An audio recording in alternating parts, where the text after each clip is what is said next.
Bom dia, boa tarde, boa noite. Meu nome é Andréa Menescal, do Blutenburg em Foco. Estou falando diretamente de Munique. Blutenburg em Foco é um projeto de divulgação e promoção da literatura brasileira e infantil ao redor do mundo. O título do projeto inspira-se no Castelo de Blutenburg, que vocês podem ver aqui, pintado pelo nosso querido João Oliveira, onde está sediada a Biblioteca Internacional Infantil e Juvenil em Munique, na Alemanha. E é a partir do acervo dessa biblioteca e dos catálogos dos corvos brancos que ela publica anualmente que buscamos fazer esse trabalho de divulgação e promoção da literatura brasileira infantil e juvenil no mundo. Coordenam este projeto, além de mim, a minha colega Cristiane Salles e Jô Oliveira, que convido agora para estar comigo. Bom dia, boa tarde, boa noite, queridos Jô e Oi, Cristiane. Tudo bem? Boa noite. Bom dia, boa tarde, boa noite. Apresentem-se. Vai lá, Jô. Primeiro as senhoras, as damas. Obrigada pela gentileza. Então, eu sou Cristiane Salles. A gente sempre costuma dizer bom dia, boa tarde, boa noite, porque esse vídeo pode circular em todos os horários diferentes, né, no mundo inteiro. Então, eu sou Cristiane Salles, inicialmente eu sou uma apaixonada por livros. Sou uma leitora contumaz e, além de amar os livros, eu gosto muito de trabalhar com a questão da formação dos leitores. Sou uma professora de português e literatura já aposentada, então eu tenho me dedicado essa minha nova fase a cursos, a projetos, a consultoria na área da literatura infantil e juvenil. Bom, eu sou Jô Oliveira, sou natural de Pernambuco, moro aqui em Brasília há muitos anos, e minha profissão é de ilustrador. Tive a sorte de ilustrar dezenas de livros, e também trabalhei com selos postais, e cartazes, gravuras, etc. E faço parte desse grupo que toca para frente esse projeto que eu adoro muito, Blutenburg em Foco.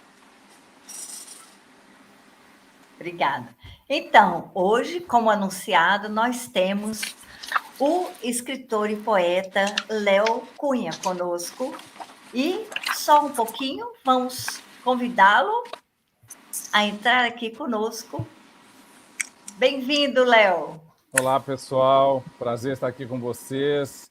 Andréia, Cris, Jô e olá e todo mundo que estiver assistindo. Obrigada. Então, Léo Cunha é mineiro. Vou ler um pouquinho aqui sobre a biografia dele antes da gente começar o nosso papo. É mineiro de Bocaiúva, mora em Belo Horizonte desde que quase nasceu, né, Léo? Um pouquinho depois.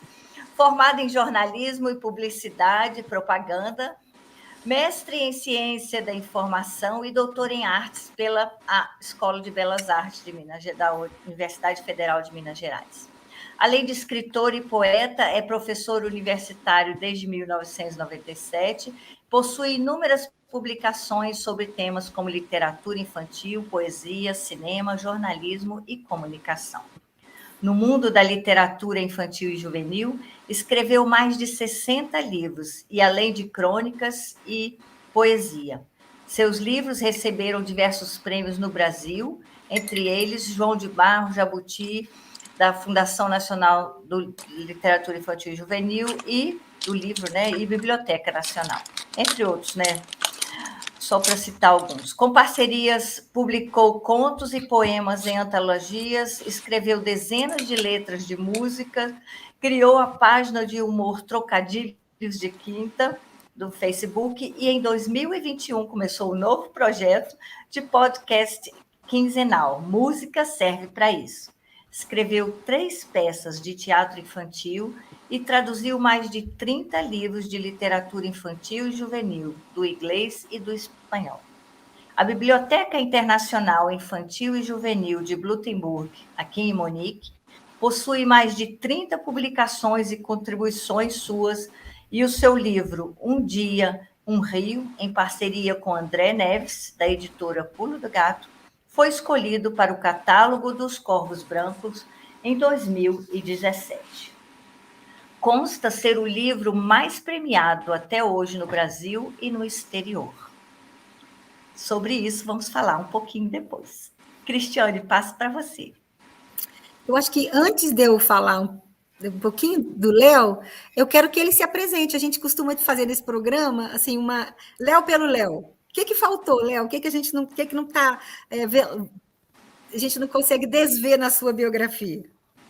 Então, eu acho que, né, o resumo ficou muito bem feito, né? Acho que fica claro que eu sou um apaixonado pela arte em geral, né?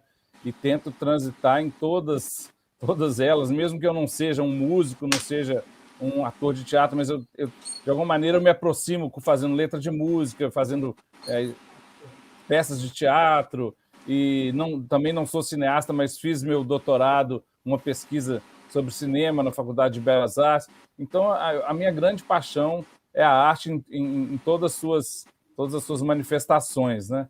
E com isso eu vou construindo a minha carreira aí, né, cheia de bifurcações, vamos dizer, né? Atirando para vários lados, mas sempre, né, o que tem em comum entre tudo é a paixão pela arte. Ótimo, viu? Você sempre tem alguma coisinha que a gente não consegue desvelar na biografia, né, André?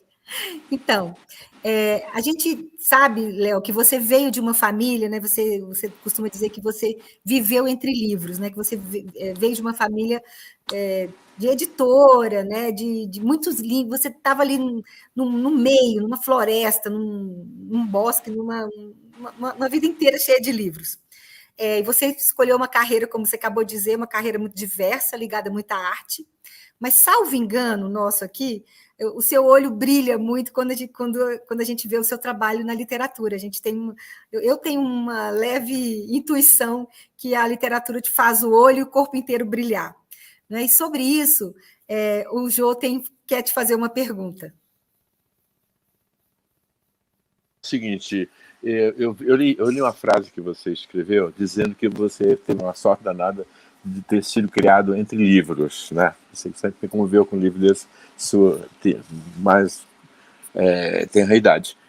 Eu queria perguntar para você, antes eu quero dizer duas coisas interessantes que eu percebi, né, no mundo de hoje, né? Eu tive a oportunidade de ver uma mãe num bar conversando com um companheiro dela, e ao mesmo tempo ela segurava um celular ligado e colocava em direção da criança que estava ao lado da mesa dentro de um carrinho.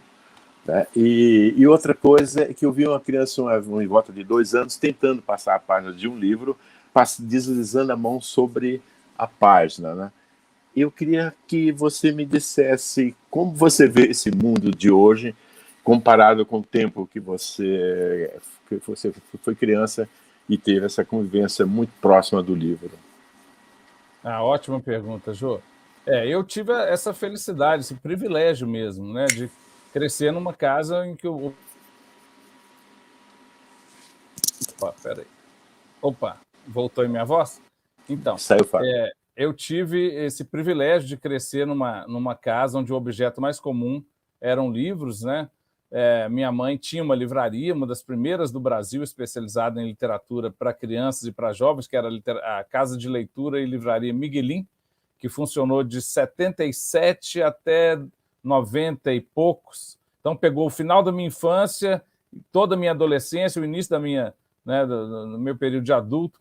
Eu frequentava muito aquela livraria, inicialmente como filho da dona, né? Ia lá meio para ficar brincando, lendo e tal, mas aos poucos eu comecei a me inteirar de como é que funcionava uma livraria. Então, eu ajudava a ler, a comprar livros, a ler os catálogos, a organizar os livros. Então, desde pequeno me interessou muito assim, essa variedade dos livros, como que tinha, né, vários assuntos, vários autores, várias editoras, e como que isso poderia ser pensado, organizado. Ou seja, o universo dos livros sempre me fascinou muito. E também ali eu conheci vários escritores, né, que frequentavam, especialmente de literatura infantil e juvenil.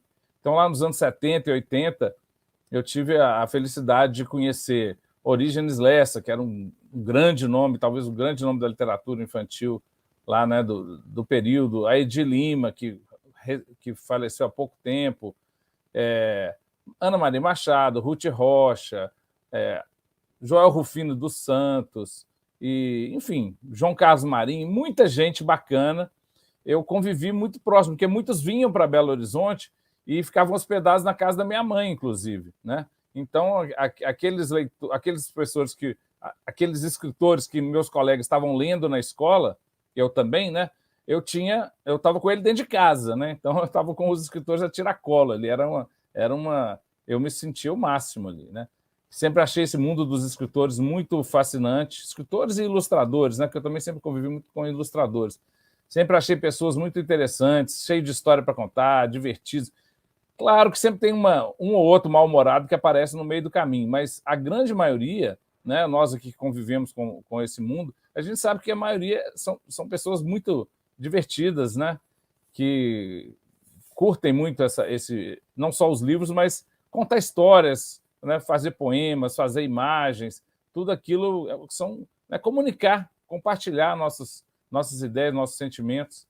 Então eu tive muito essa sorte e vivi distante da tecnologia até a idade adulta, né? Os primeiros videogames que meus amigos tinham, por exemplo, eu nunca me interessei, não era algo que me agradava muito. Eu gostava do fliperama, que era um brinquedo que ainda era analógico, né? Que tem a bolinha mesmo, a bolinha anda, então você bate. Aquilo ainda tinha uma coisa que me fascinava. Mas quando passou o videogame para o digital, né, aqueles primeiros jogos, não me pegou, assim, eu nunca fui muito ligado a isso e continuei muito, muito mais próximo do livro e também das outras formas de arte, né? Eu sempre fui muito ao teatro, sempre fui muito ao cinema, sempre gostei muito de música. Meu avô e minha avó eram músicos, né? E minha avó, inclusive, professora de piano.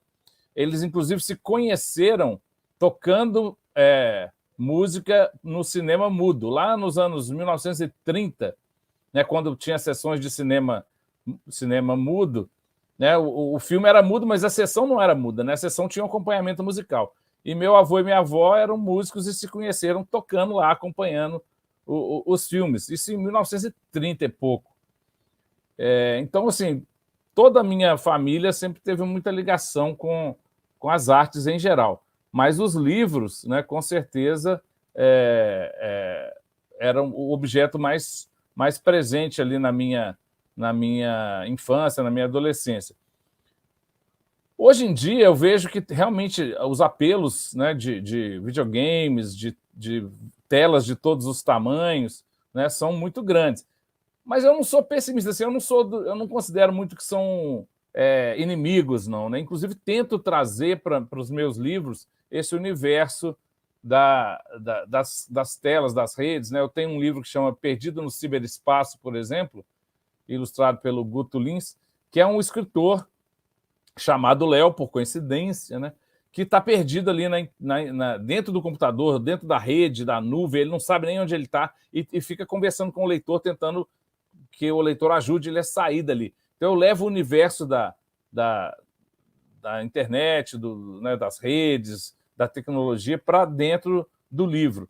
Meu livro de crônicas mais recentes, que é esse aqui, de memes e memórias, crônicas para curtir e compartilhar, também faz isso, né? São crônicas que nasceram basicamente todas nas redes sociais, as ilustrações, como a capa, lembram muito os ícones das redes e dos computadores, né? Eu trago esse mundo também para cá. Eu acho que, né, não adianta a gente querer proibir ou negar, né? Pelo contrário, se a gente proibir a criança não vai poder fazer isso, não vai poder entrar na rede, não vai poder pegar no celular, no videogame, você vai criar muito mais o prazer do proibido, né? Então, eu acho que é melhor tentar colocar tudo isso em diálogo, viu, Jô? Ilustrador e escritor, que parceria é essa? Como você encara? Como você se relaciona com os seus ilustradores? Porque geralmente não é fácil, não existe sempre nem sempre as coisas caminham assim da maneira que o escritor realmente gostou ou que esteja completamente satisfeito com o trabalho. E vice-versa, às vezes tem já vi ilustradores que comentam que ilustrou porque foi convidado para ilustrar, mas que o texto não era muito interessante. Eu pergunto, então, qual a sua relação com os ilustradores dos seus trabalhos, dos seus livros? Olha, a minha relação, 99% das vezes, é muito boa. Eu tenho vários amigos, inclusive, vários ilustradores que ficaram meus amigos. Tenho vários artistas com quem eu faço vários livros, né? Então, eu tenho, por exemplo, o André Neves já ilustrou 4 livros meus, a Marilda e o Nelson ilustraram 3 ou 4 livros meus, o Flávio Fargas ilustrou vários livros meus, Salmo Dança, vários livros meus. Eu acho que quando uma dobradinha funciona, é bom a gente repetir, né? Agora, tem várias maneiras de lidar com isso, né? Existe o jeito mais tradicional o escritor faz um texto, apresenta para a editora, e a editora vai ali pensar quem que ela vai convidar para ilustrar. Às vezes, convida o escritor para trocar ideia, sugerir e tal. Cada vez mais isso tem acontecido. Uma segunda forma é quando o escritor já meio que combina com o ilustrador antes, né, o trabalho e já apresenta para a editora aquele livro ilustrado, né? Então a editora ou compra o pacote, livro, texto e imagem, ou então, né, não publica. E uma terceira forma, que não é tão comum, mas que eu particularmente gosto muito de trabalhar, é quando eu faço texto em cima de imagens que já existem, né? Então eu já fiz com o Salmo Dança, por exemplo, um livro chamado No Mundo Perfeito, em que ele já tinha as imagens e eu fiz o texto em cima das imagens que ele já tinha feito. Já fiz isso também com o ilustrador Alex Lúticos, lá de São Paulo, já fiz uns 3 ou 4 livros com ele. Dessa mesma forma, ele cria as imagens e eu penso um livro em cima das imagens. Eu gosto disso, eu acho que um pouco porque pela minha relação muito grande com a arte mesmo, com as artes visuais, né? Eu sempre fui fascinado com as artes visuais. Meus pais tinham muitos livros de arte em casa sobre pintores, sobre museus. Sempre gostei muito das artes visuais. Não tenho o menor talento como pintor, ilustrador, desenhista, nada disso, mas sou alucinado pelas artes, tanto que eu acabei fazendo meu doutorado na Escola de Belas Artes, né? Embora minha pesquisa seja no cinema, a minha tese seja no cinema, mas eu fiz várias disciplinas ligadas às artes, à ilustração, à imagem, né? Porque por uma paixão mesmo que eu tenho por isso. E eu acho que isso me ajudou um pouco a entender né, como criar como é possível criar um texto ou poético ou narrativo em cima de imagens. É uma tradição que vem lá dos gregos, né? Que antigamente se chamava da écfrase, que eram poemas criados a partir de uma pintura, a partir de uma tela, e eu gosto muito de fazer isso, né? Então, eu acho que eu tento me relacionar com a arte de todas essas formas, né? Tanto criando texto em cima de imagens, ou dialogando com artistas que estão ilustrando meus livros, ou às vezes criando em conjunto, né? Já um projeto em conjunto, que aliás é o que eu estou fazendo agora, novamente com o Salmo, que é um ilustrador que, né, vocês devem conhecer bem, um grande ilustrador. Ele me mandou 2 imagens há um tempo atrás. Falou: olha, eu estou pensando em fazer um livro a partir desses personagens aqui e tal. Aí eu peguei aquilo, criei uma história a partir daquelas 2 imagens, propondo outras imagens.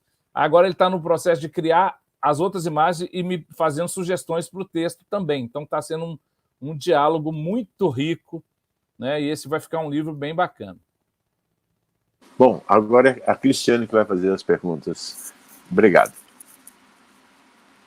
Valeu, Jô. Então, Léo, eu tinha uma suspeita que você era um ser múltiplo literário, só que agora, como eu disse, você é um ser múltiplo muito mais do que literário, que eu vi que você transita entre muitas e muitas linguagens da arte. Mas a minha questão vai se ater à literatura.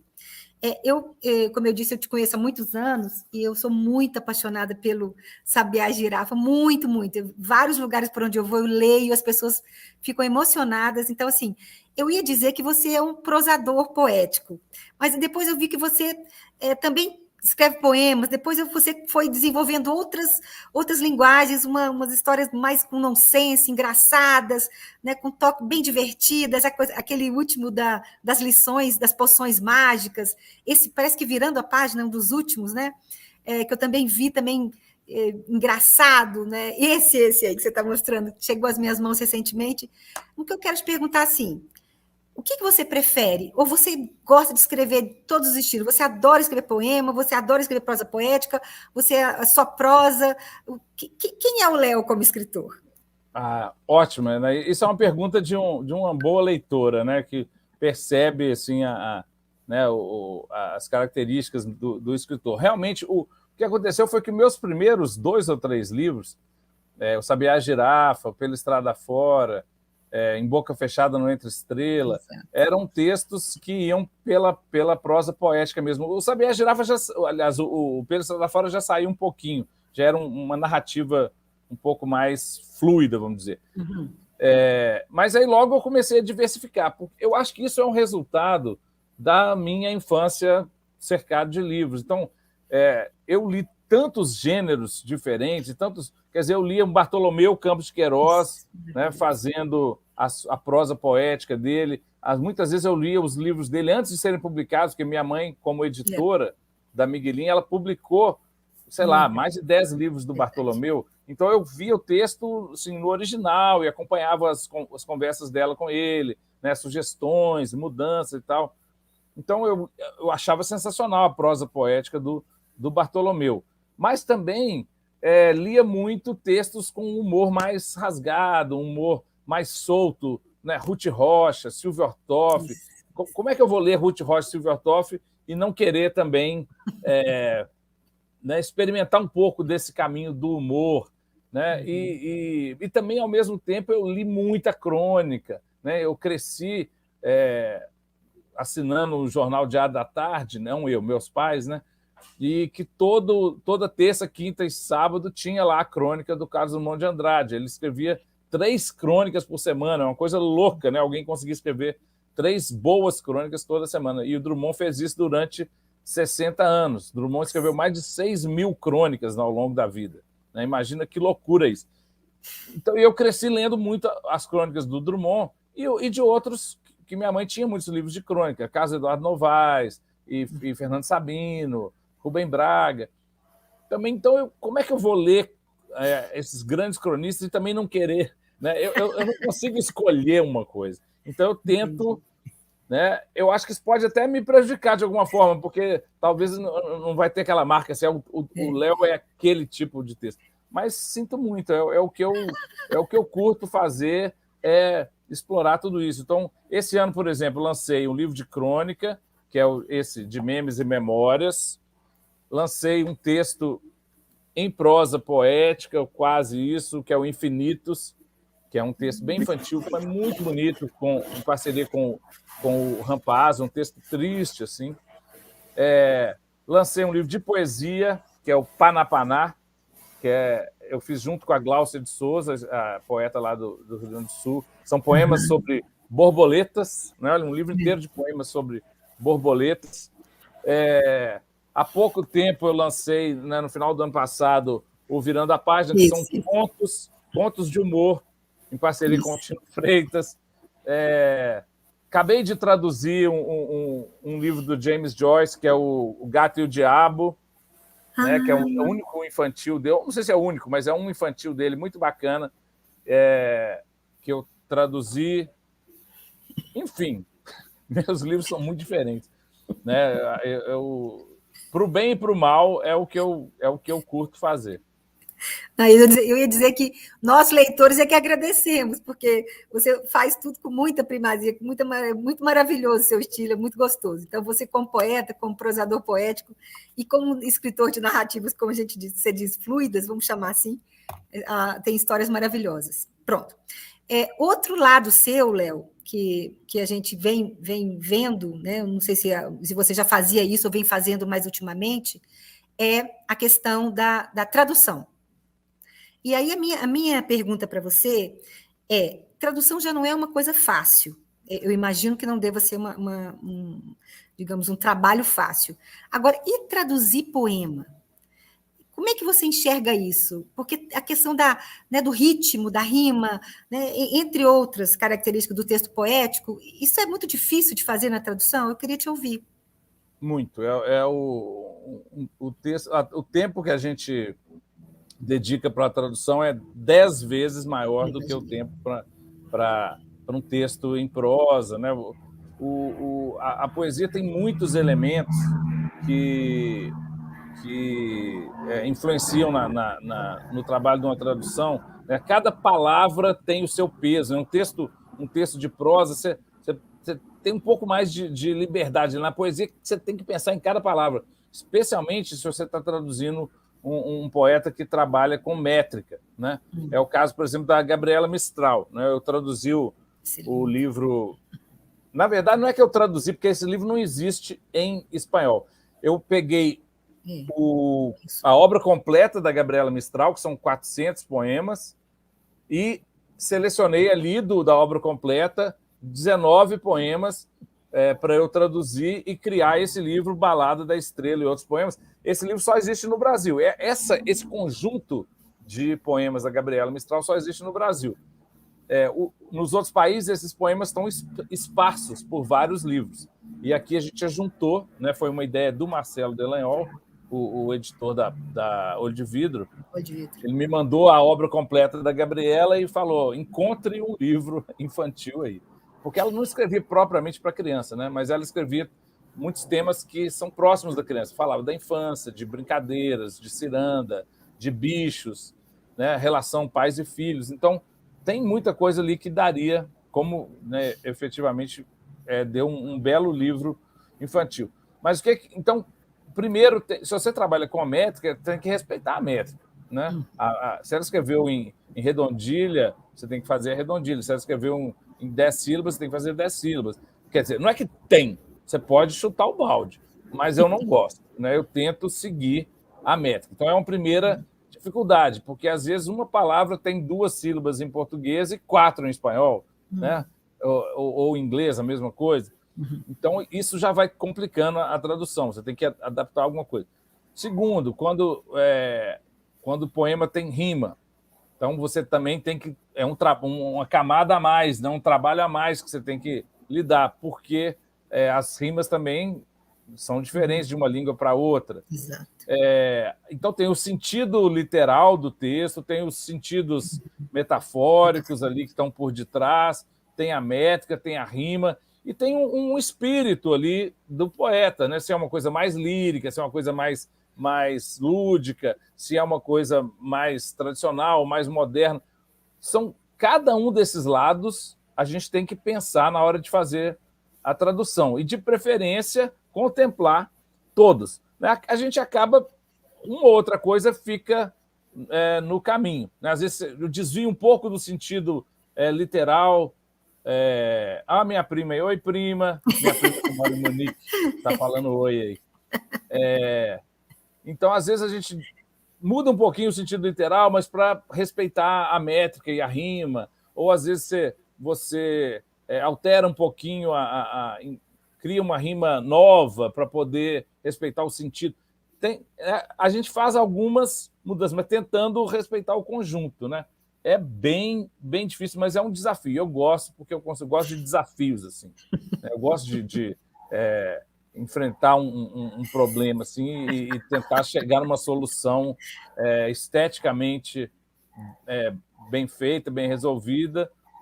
Então, eu nunca recuso esse tipo de desafio, não. Eu gosto. Não, bacana demais te ouvir. Obrigada demais, Léo. Vou te passar agora para a nossa representante internacional, André Menescal. Obrigada, Cris. Então, Léo, você viu aí a Renata a sua prima, né, que mora aqui em Munique, também está aí, e ela me contou um detalhe da sua trajetória que eu mesma, estando em Munique, não sabia. Que você teve um dos poemas publicados no calendário que a Biblioteca Internacional Infantil e Juvenil de Blutenburg publica, né? Você tem esse calendário aí para mostrar para a gente? Você tem o poema que não você... tenho ele aqui. O poema ele se chama Castigo, é o meu último poema, é o último poema do livro Cantigamente, Peraí. que é um livro meu bastante conhecido, né, que foi lançado em 98 pela Ediouro. Hoje em dia está na Nova Fronteira, né? A Ediouro comprou a Nova Fronteira. Então, esse livro está no selo da Nova Fronteira hoje. Mas é um livro que eu tenho o maior carinho por ele. Foi ilustrado pela Marilda Castanha e pelo Nelson Cruz, que é um casal de ilustradores. Isso. E, se não me engano, é o único livro em que eles trabalharam juntos, né? A Marilda fez a primeira metade do livro, que se chama Cantiga. O Nelson fez a segunda parte, que se chama Mente, né? Então, Cantigamente é um neologismo, vamos dizer, mas que mistura uma parte com poemas mais musicais, na parte cantiga, né, com mais lúdicos, mais jogos de palavra, mais brincalhão, mais Zé Paulo Paes, Elias José, essa linhagem assim, né? E uma segunda parte, que é a Mente, que são poemas mais reflexivos, né, mais pé no chão, vamos dizer assim, e aí no conjunto fica Cantigamente, né? E o Castigo é o último poema do livro. É um poema que é muito citado, assim, eu vira e mexe, eu recebo mensagens, pessoas falam, eu estou usando seu poema Castigo na epígrafe da minha dissertação, da minha tese, ou fiz uma camisa com esse poema, né? Então é um poema que é bastante conhecido, assim. E não sei se por isso ou por algum motivo a biblioteca aí, quando fez um calendário acho que tem uns 10 anos, talvez, foi o calendário de 2010, eu acho, por aí. E a ideia 2010, do calendário a ideia é que seria um poema de cada país, né? Cada mês, então 12 países, né? Cada mês era um poema infantil de um país, o poema e a ilustração, e evidentemente, o poema traduzido, né? E aí, do Brasil, foi esse meu poema que foi escolhido, que é o Castigo, né? Que tem o título em inglês, que eu não faço a menor ideia, em alemão quer dizer que eu não faço ideia como que é a pronúncia, né?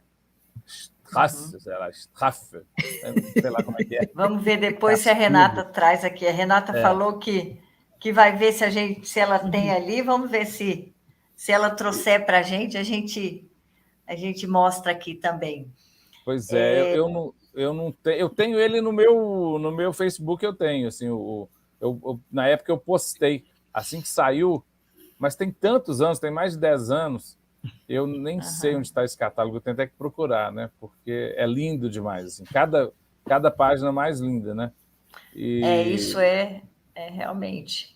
Todo o calendário, né? Todo ano eles fazem isso, eles pegam ilustrações dos livros que estão na biblioteca e pegam justamente textos ou partes, poemas dos livros também que estão na biblioteca. Quer dizer, o calendário é feito a partir dos livros que estão ali, né? Do acervo deles. Então, eles compõem isso e uma editora que faz circular, digamos assim. Depois posso dar uma olhadinha. Realmente, eu não encontrei um desses aqui. O poema é curtinho, eu posso ler para vocês. Lê para a gente. Em português, né? Em português, claro. Porque em alemão eu não saberia. Mas é um poema curtinho, tem a ver com o universo do livro também. Eu acho que é por isso que eles escolheram esse poema. E acho que tem tudo a ver com esse tempo de pandemia também, onde todos nós, de alguma maneira, ficamos de castigo, né? Sem poder sair de casa e tal. Então, o poema fala assim, Castigo. Podem me prender no quarto, eu saio pela janela. Podem trancar a janela, eu fujo pelo telefone. Podem cortar o telefone, eu pulo dentro de um livro. Então, esse é o castigo. É bacana porque Que formidável, tem tudo a ver agora mesmo, viu? Tem tudo a ver. Tem... Vamos publicar depois aí de novo. Se você achar ele realmente... em alemão lá. Mas pois é, porque eu acho que o bacana é isso, né? Vamos dizer, o eu lírico aí do poema, vamos dizer, a gente imagina que é uma criança, né, que está de castigo, então ele é assim, né? Podem me pôr de castigo, eu saio pela janela, então é um movimento para fora. Podem cortar, fechar a janela, eu fujo pelo telefone, então para fora. Pode cortar o telefone, eu pulo para dentro de um livro. Então, o legal é que o momento do livro é uma fuga para dentro, né? É diferente de você sair para a janela, pelo telefone. O livro tem essa coisa de a gente estar entrando num outro mundo, né? Não está fugindo para fora, mas está fugindo para dentro, que eu acho que é uma imagem interessante aí do poema, talvez por isso que ele tem sido aí muito citado e reproduzido aí em livros didáticos e tal, o que me dá muito orgulho, né? Porque é um poema que eu gosto bastante. Pois é. Falando nisso, né, acho que um livro didático, a gente pula para o livro que você teve, que foi escolhido para entrar num dos catálogos dos Corvos Brancos, né? A gente, no projeto Blutenburg em Foco, a gente faz questão de usar Corvos Brancos, né? E não repetir White Ravens em inglês. É uma referência internacional, realmente mostrando a cada ano os livros de vários países, em várias línguas. Eles têm, inclusive, uma página no Instagram e no Facebook, se chama White Ravens, quem quiser dar uma olhada em todos os lançamentos. E essa semana, a semana passada, foi apresentado justamente o catálogo desse ano. E você teve, justamente nesse ano de 2017, um livro, Um Dia, um Rio. Um Dia, um Rio. Desculpa, Um Dia, um Rio. E teve uma repercussão incrível. Fala um pouquinho para a gente dessa repercussão, dentro e fora do Brasil, eu diria, né? Porque também em Bolonha foi uma repercussão importante. Olha, esse livro é uma daquelas histórias, assim, né, um presente que eu ganhei, assim, na verdade, porque, bom, eu moro em Belo Horizonte, eu fico a, vamos dizer, 50 minutos de Mariana, onde aconteceu a tragédia lá da mineradora, né, que rompeu, e a barragem rompeu e atingiu o distrito de Bento Rodrigues, matou várias pessoas, depois invadiu os rios e acabou matando todo o vale do Rio Doce até o Espírito Santo, até chegar no mar. Então, eu estou muito perto dali, né? Infelizmente, também estou perto de Brumadinho, que é 50 minutos para o outro lado, né? Belo Horizonte está entre... Aliás, Minas é tudo montanha, tudo minerador para todos os lados, né? Então, a gente está meio cercado, assim, de uma tensão constante, assim, né? Qual que é a próxima que vai estourar. Mas... quando aconteceu esse caso da mineradora de Mariana, eu fiquei muito impressionado, muito triste. Tentei lá na época com meus alunos de jornalismo, a gente não podia chegar, a gente tentava, polícia, bombeiro, não sei o quê. Eu acompanhei como cidadão, como jornalista, né? Como mineiro, tudo isso.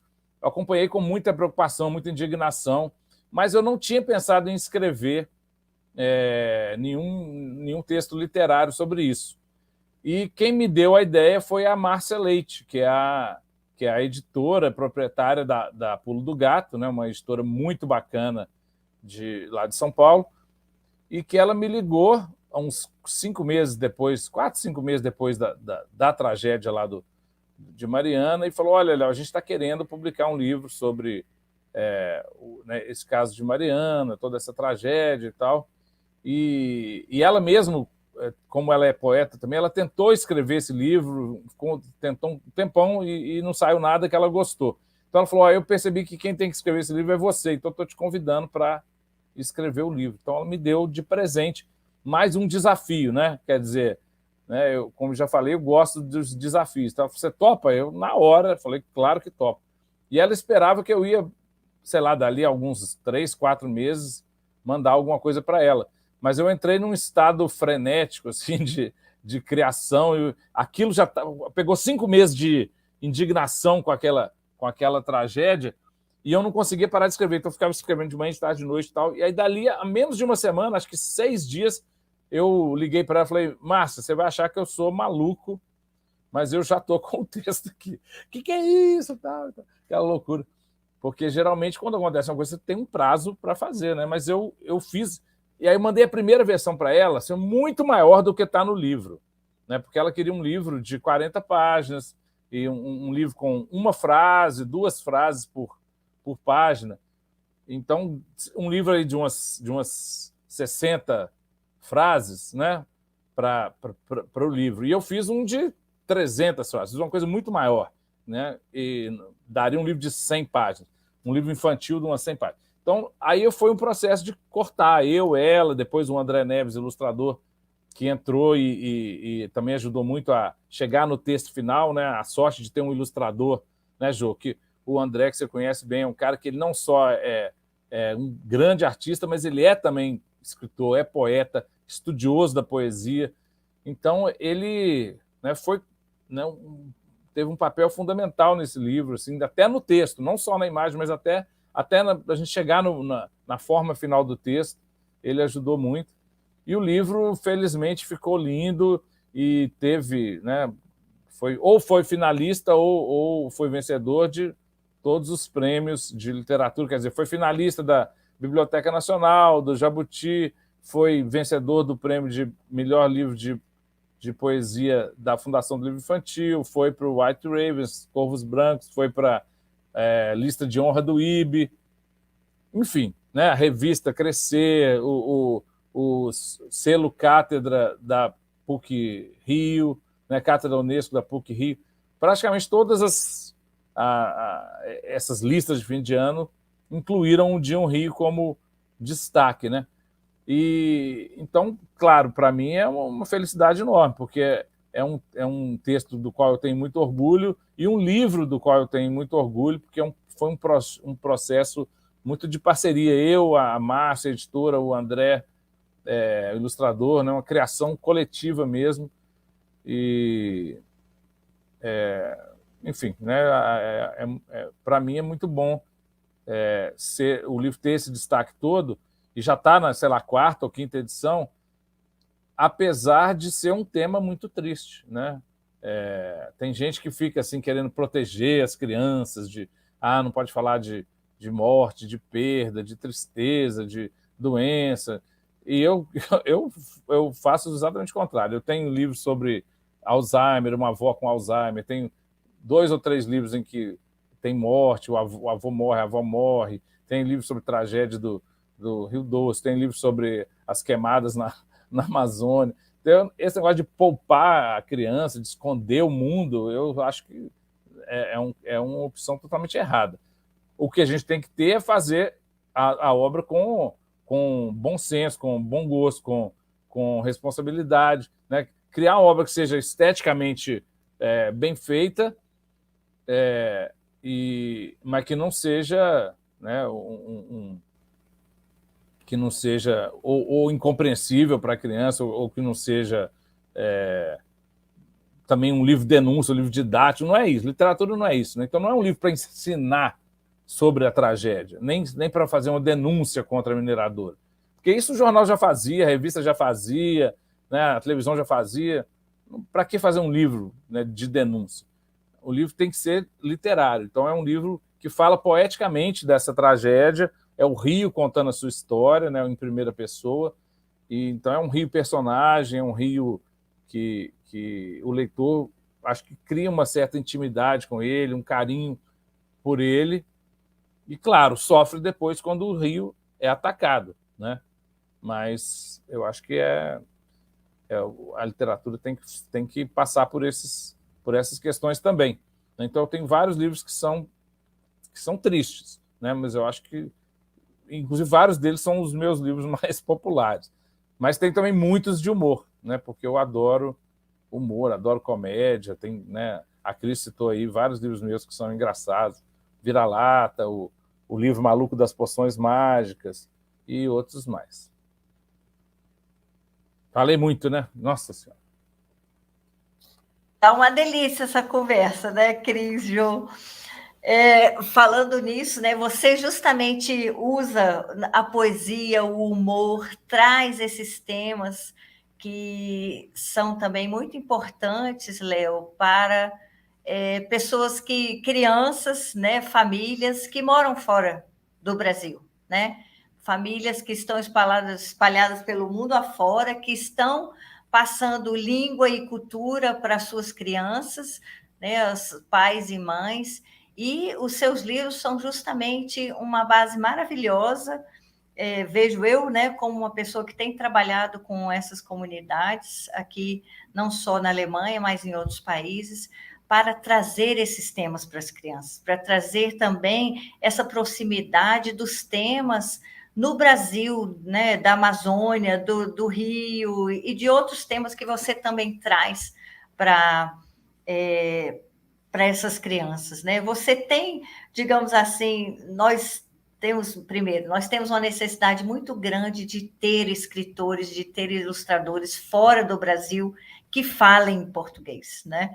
Nós, como comunidades ou como famílias brasileiras no exterior, temos um desejo muito grande que os escritores e ilustradores brasileiros saiam falando português ou venham com seus livros em português para que nós possamos ter essa base para passar essa informação, e não é um livro didático, como você falou, nós não queremos um livro didático, porque esse tipo de ensino da língua portuguesa como língua de herança requer justamente toda essa parte literária e não gramatical, porque as crianças têm já numa outra língua. Então, eu queria ouvir um pouquinho, conversar um pouquinho com você sobre isso, como é que você tem, se você tem tido contato com outras comunidades brasileiras no exterior, feito também um trabalho voltado para essas famílias, ou se envolvido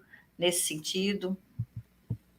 Bacana. Eu acho realmente um campo muito interessante para a literatura, e eu acho que uma oportunidade mesmo que né, os escritores, os ilustradores também, mas principalmente os escritores que lidam com a linguagem mesmo, né, com a linguagem verbal, podem explorar. Eu, até, sei lá, uns 10 anos atrás, eu nunca tinha me tocado para isso, mas eu comecei a perceber que era uma realidade forte, né, que assim, existiam brasileiros em muitos lugares do mundo, e criando filhos com português como segunda língua, né, como língua de herança.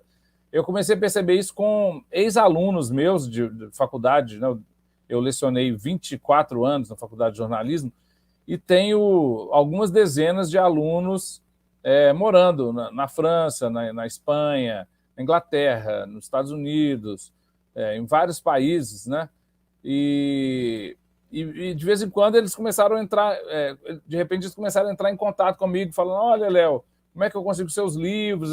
Minha filha está começando a ler, está com 4 anos ou 5 anos, e eu queria que ela conhecesse a literatura infantil brasileira, eu queria que ela tivesse contato com a língua portuguesa, não só essa língua do dia a dia, mas a língua literária, para entender a beleza da língua, né? A língua portuguesa, que é tão bonita, tão sonora, né? Tão gostosa, e eu acho que perder essa língua é uma pena, né? Então, eu acho maravilhoso saber que existem pais e mães e tios e avós e tudo, né, que estão se empenhando em apresentar e curtir a literatura infantil e juvenil junto com seus filhos, né, que estão em escolas, a maioria em escolas dessas outras línguas do país, mas que gostariam, né, de manter esse contato com a sua língua de de herança. E aí eu comecei a conversar com alguns deles, às vezes eu mando livros, às vezes, quando eles vêm no Brasil, eles me procuram.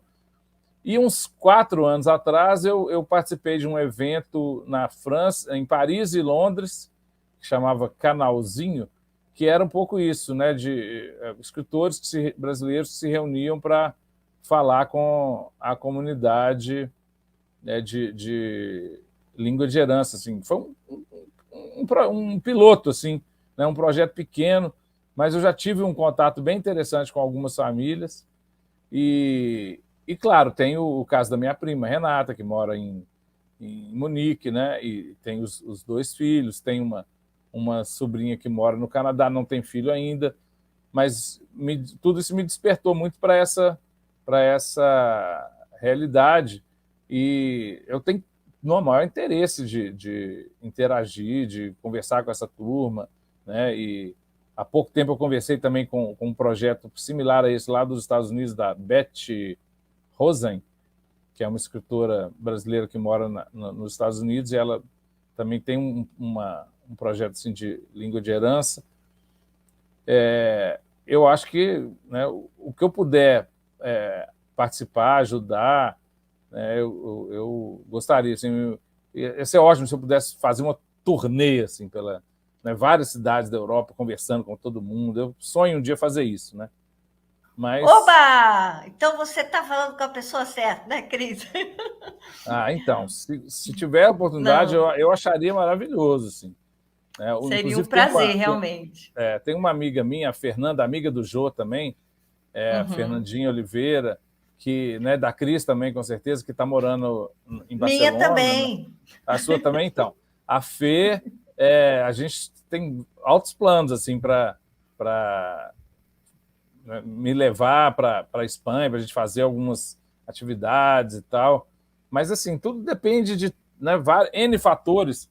Agora, o interesse, a disponibilidade, né, o gosto, eu tenho de antemão. Assim, eu tenho Formidável. com Então, todo prazer. nós vamos planejar isso realmente de uma maneira, porque eu, como criadora da Mala de Herança, né, a Mala de Herança existe hoje em mais de 13 cidades e países, e a gente tem feito justamente isso, buscado. O Jô veio estar conosco também, veio visitar a Biblioteca Internacional de Blutenburg, né, veio também autografar todos os livros dele lá, né? Então, será um prazer também tê-lo aqui um dia em Munique e proporcionar também o seu contato com outras iniciativas de português como língua de herança em outros países, para que elas também possam se beneficiar de uma turnê que você possa fazer, né?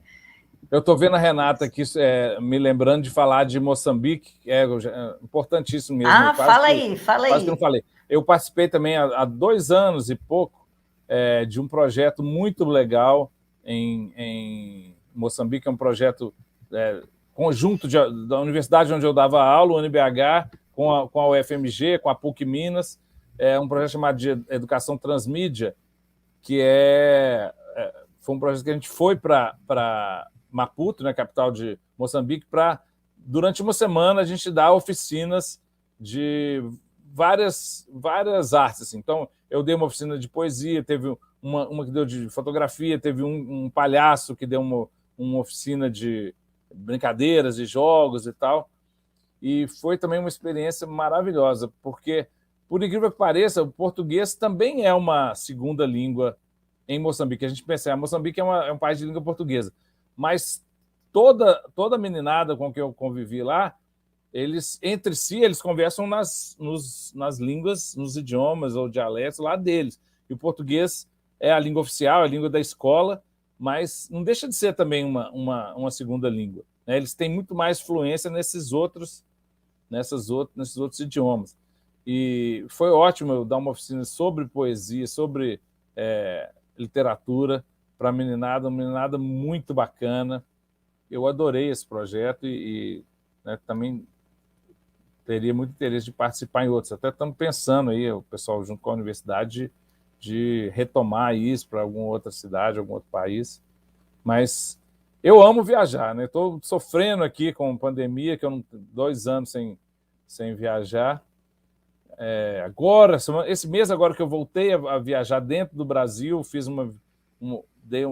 participei de um evento no Rio Grande do Sul e agora, semana passada, no Mato Grosso.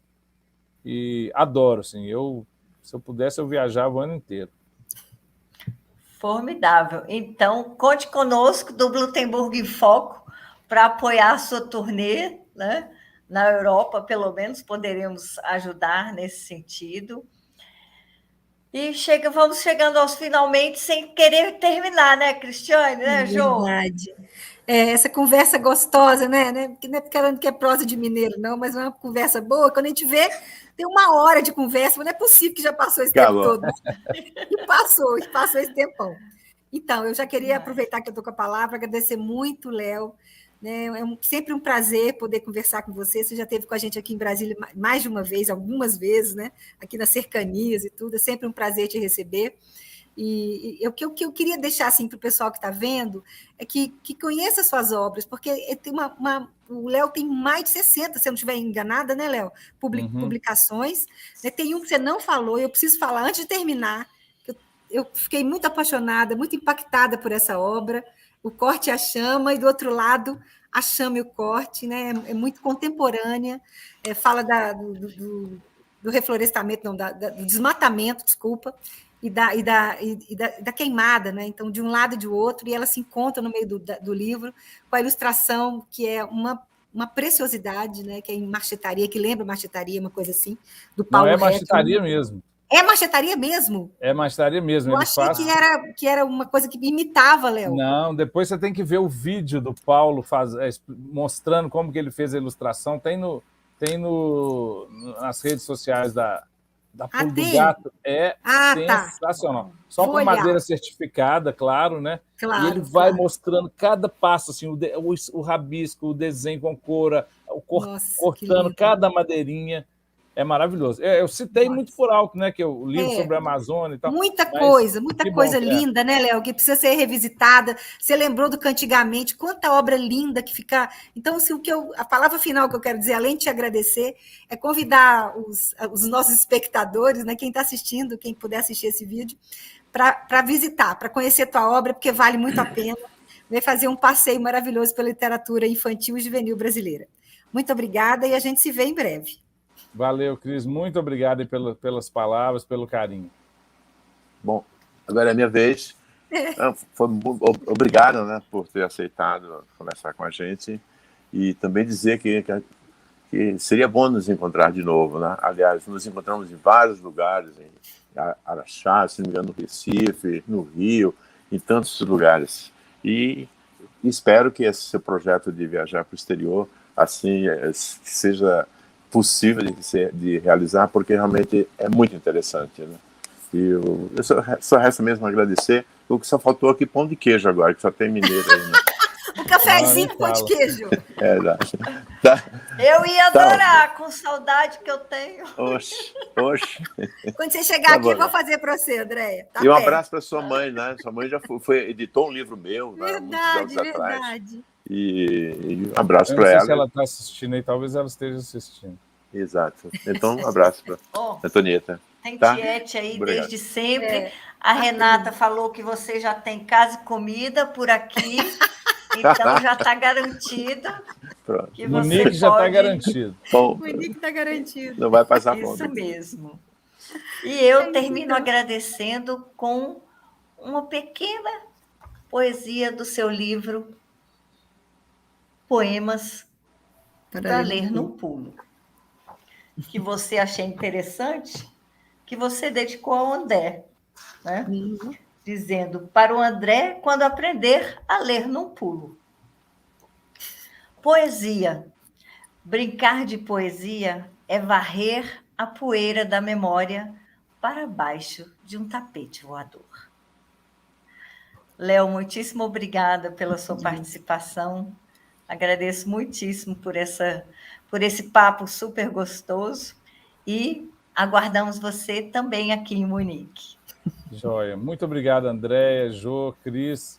Foi ótima a nossa conversa e pena que passou tão rápido, mas estava uma delícia e estou sempre às ordens, tá?